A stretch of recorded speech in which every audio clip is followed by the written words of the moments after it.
Baik, terima kasih. Kami dari tim Bimas Kemenag Indramayu hari ini datang ke KUA Gantar melaksanakan monitoring Binwin.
Warahmatullahi wabarakatuh.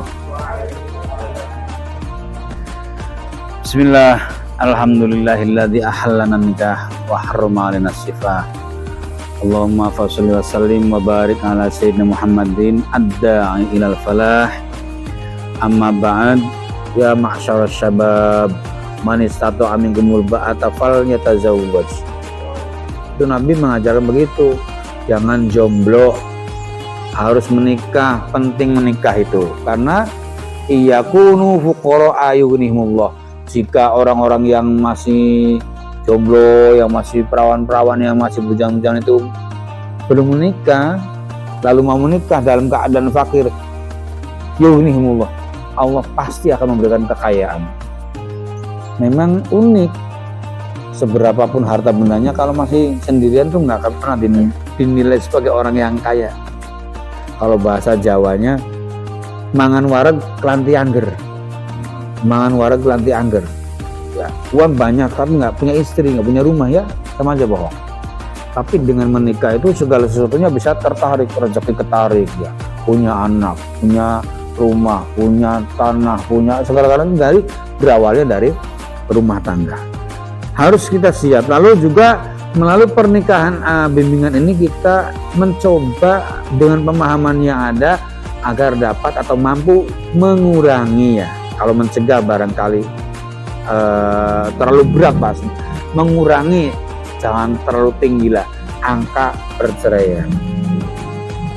Indramayu termasuk yang jadi bahasan utama kalau urusan masalah perceraian masih tinggi banget. Untuk itu perlu diadakan edukasi, penyampaian informasi, pembinaan, penyuluhan terkait persiapan menikah, bimbingan perkawinan. Lalu juga kita menanamkan nilai-nilai etika, nilai-nilai agama, nilai-nilai sosial dalam kehidupan rumah tangga. Orang kalau menikah minimal sudah harus ngerti syarat rukunnya nikah itu diapalin. Kalau sudah berkumpul suami istri harus ngerti fikihnya, harus berdoa dulu ketika mau berhubungan suami istri. Setelah berhubungan suami istri harus mandi jinabat, ada urusannya, ada ketentuannya. Jangan sama dengan orang lain yang mohon maaf yang belum tahu.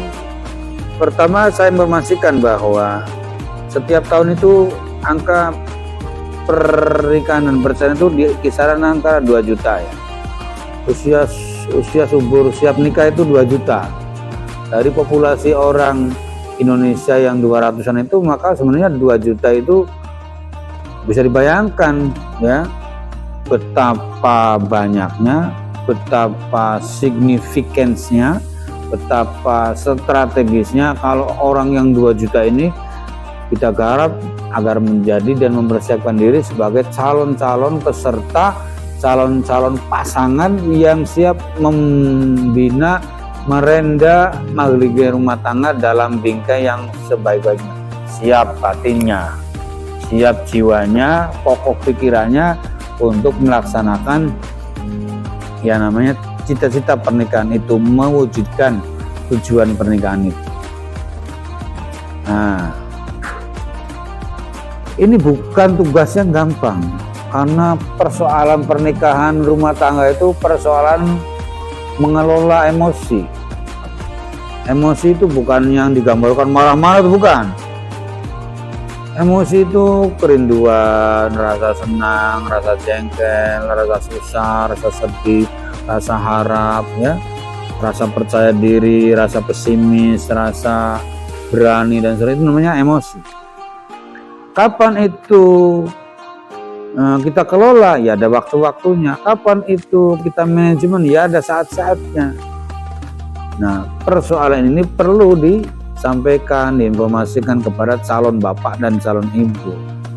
Ya, pertama siapapun ya, siapapun mbak, bapak-bapak, mas-mas, mbak-mbak, saya, Pak Andi, semuanya tidak mudah.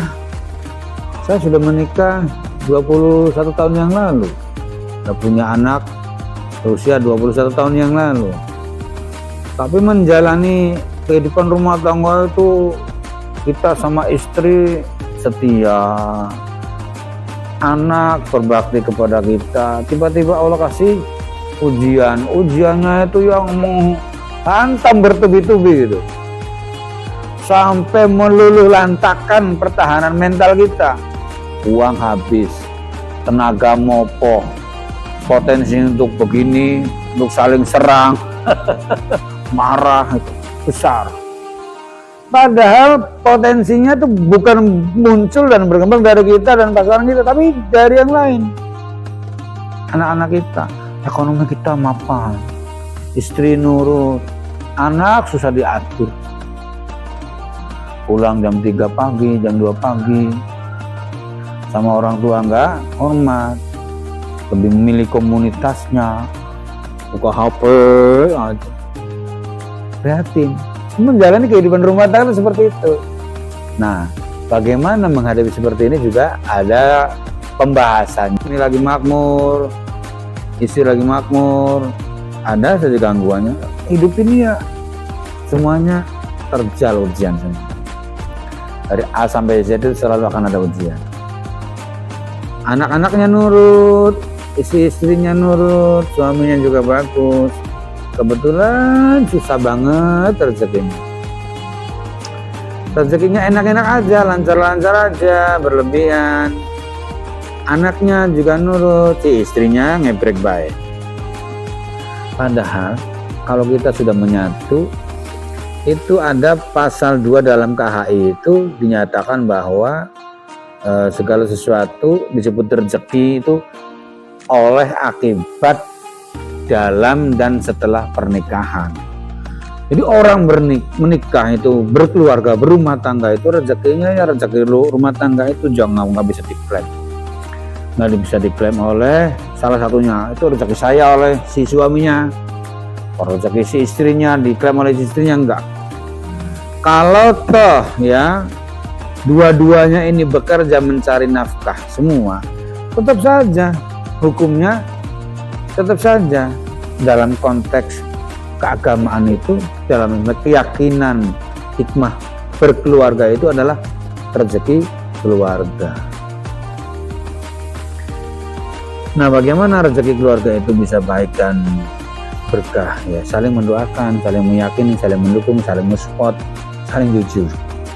Ya, nggak boleh saling mengkhianati, nggak boleh saling menyimpan rahasia, nggak boleh saling menutup-nutupi yang seharusnya kita tahu.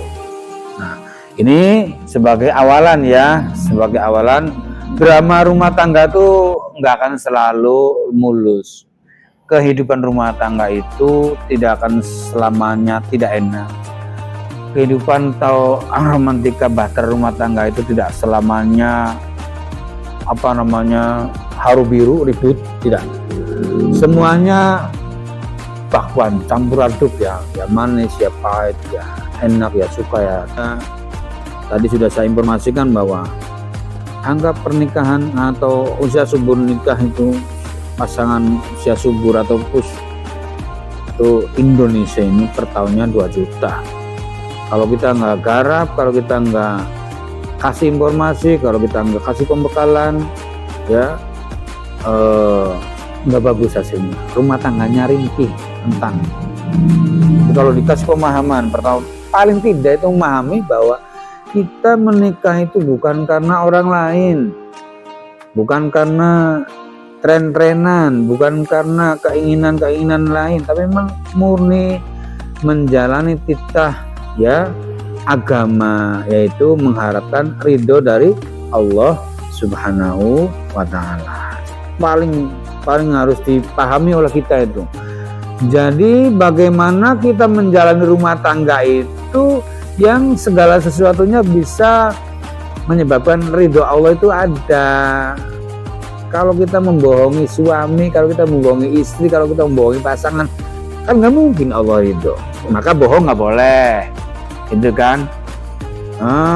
Menipu atau membuat mencelakai, memasukkan keadaan dan seterusnya, hal-hal yang sifatnya tidak mendapatkan ridho Allah berarti harus hindari. Jadi kita itu dalam membangun perkawinan itu pertama melalui bimbingan ini kita berharap bahwa calon pengantin sudah siap kehidupan rumah tangganya. Ada, tapi ilmu nggak ada, juga kurang bagus. Kemudian ekonomi ada, kemampuan manajerial nggak ada, juga bohong. Tapi memang ekonomi itu sebagai dasar harus ada. Bentuknya apa? Ya baik syukur mapan, tidak apa-apa. Yang paling penting adalah kuat niat untuk menjalani. Bentuknya apa? Mencari nafkah. Laki-laki bekerja. Kalau memang perempuan ada peluang bekerja nggak apa-apa. Lebih barokah. Kalau mengurus rumah tangga saja, di rumah saja, menata rumah tangga, bagus juga. Lebih utama. Karena anak terurusi, rumah terawat, suami datang di servis, berangkat di servis, luar biasa.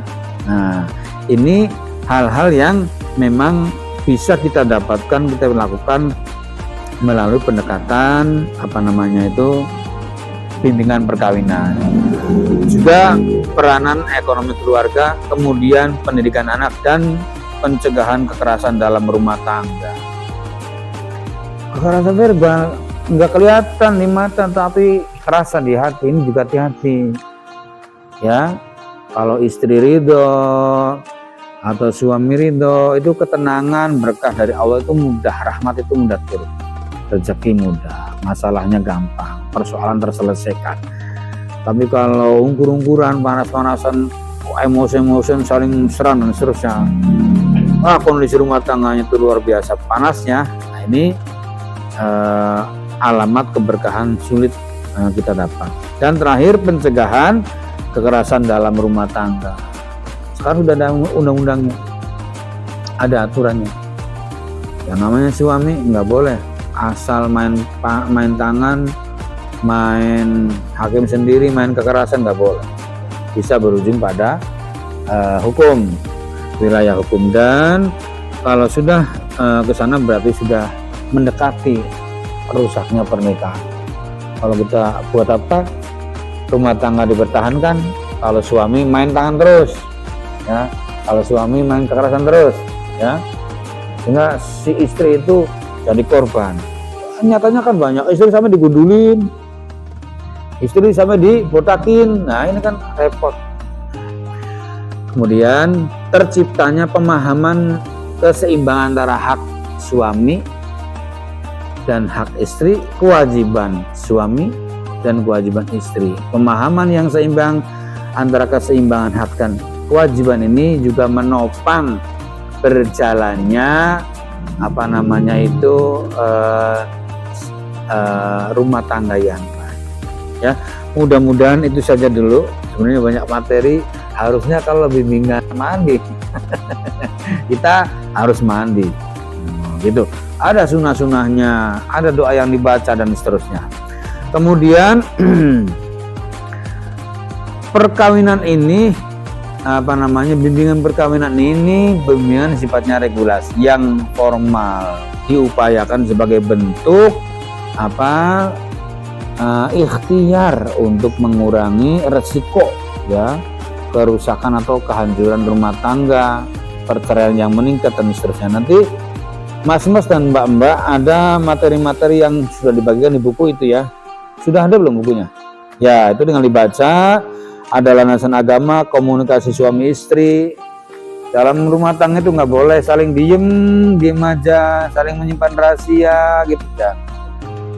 Ya, harus terbuka, harus transparan. Dari mulai persoalan kasur, sumur, sampai lembur, semuanya harus dimusyawarahkan. Terutama kalau sudah punya anak nih, membicarakan keluarga, mendesain bagaimana anak pendidikannya, anak lanjut sekolahnya dan seterusnya itu harus dibicarakan. Lalu pengaturan ekonomi, ternyata ekonomi ini sebenarnya penting tidak penting. Pak dan Mas yang saya hormati, apa yang saya sampaikan, kalau ada ingin disampaikan di mulai kayak perencanaan keluarga, pengelolaan emosi dalam keluarga juga bisa dibahas, semua waktunya sangat terbatas dan apa yang saya sampaikan ini mudah-mudahan ada manfaatnya. Kalau ada yang bertanya atau dirasa perlu diinformasikan, dibahas bareng, ditanyakan, kami persilakan. Saya tutup dulu. Assalamualaikum warahmatullahi wabarakatuh. Siapa kita? Kawah Gantar. Kawah Gantar Hasanah.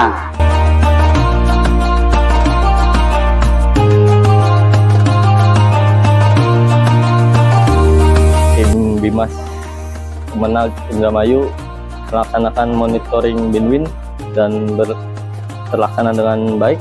Terima kasih untuk KUA Gantar untuk penerimaan kami. Semoga KUA Gantar semakin maju dan lebih baik lagi.